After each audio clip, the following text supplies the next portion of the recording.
કમોસમી વરસાદ જે માવઠું થયું છે એનો સર્વે કરવાનો સરકારે નિર્ણય કર્યો છે। ગઈકાલથી સર્વેનું કામ શરૂ થઈ ગયું છે। મારી આપને વિનંતી છે સરપંચો અને કાર્યકર્તાઓને કે સર્વે વાળા જોડે હાથે રહી અને જેને ખરેખર નુકસાન થયું છે એ બાકી ના રહે યાદીમાં આવવાથી એની ચિંતા કરજો। નહીં તો મારો અનુભવ એમ કહે છે કે આ પાર્ટીના કાર્યકર્તાઓને કહું છું સર્વે કરવા આવતો ત્યારે ઘરમાં બેસી રહેવાનું, પછી પેલા 25 જણા આવે ટોળું લઈને મારે અહીંયા આવવાનું, આ થવાનું નથી।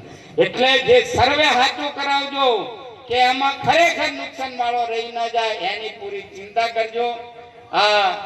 આપણે મુખ્યમંત્રી અને જીતુભાઈ વાઘાણી સાહેબને વાત કરી હતી કે ભાઈ અમારો વિસ્તારને પણ નુકસાન છે તો સર્વેનું કામ ઝડપથી પૂરું થાય એના માટેના આપણે પૂરા પ્રયત્નો કરી રહ્યા છીએ। તો એમાં પૂરો સાથ અને સહકાર આપજો।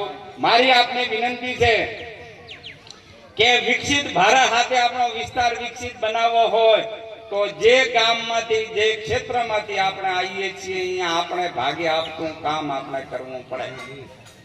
ન કે અમે ધારાસભ્ય ખખડી નાખ્યા થઈ જાય એમ ના થાય। તમારા ભાગે જે આપતું હોય તમારે કરવું પડે। વડાપ્રધાન પોતાનું કામ કરે, ધારાસભ્ય પોતાનું કામ કરે, સરપંચ પોતાનું કામ કરે, ગ્રામ પંચાયત નો સદસ્ય પોતાનું કામ કરે, જિલ્લા કે તાલુકા કે ડેલીગેટ એને તો કડીથી કડી મળે અને તો વિકસિત ભારતનું નિર્માણ થઈ શકે। તો વિકસિત ભારતના નિર્માણ માટે આપણે સૌ સંકલ્પબદ્ધ છીએ। આપણે પાણીની હાથે આપણા વિસ્તારની અંદર જે પ્રાથમિક શાળાઓ હતી જ્યાં 120 કરતા વધારે બાળકો છે અને 1 થી 5 ધોરણ થી ઉપરના ધોરણ છે એ તમામ શાળાઓને એસઓઈ અંતર્ગત પૂરતી બધી જ ભૌતિક સુવિધાઓ ઊભી કરવાનો સરકારે નિર્ણય કર્યો છે અને એનું કામ પણ ગામે ગામ ચાલી રહ્યું છે। માધ્યમિક શાળાઓનો પણ એ રીતે વિકાસ થાય જ્યાં જ્યાં જરૂરિયાત છે ને સરકારના નિયમ પ્રમાણે માધ્યમિક શાળાઓ હજી નથી ઊભી થઈ એમાં આપણે પ્રયત્ન કરી રહ્યા છીએ।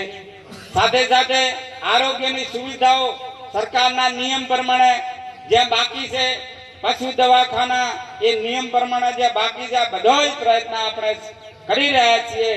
પણ જે બજેટની વાત હોય તો સરકારની પણ કેટલીક મર્યાદાઓ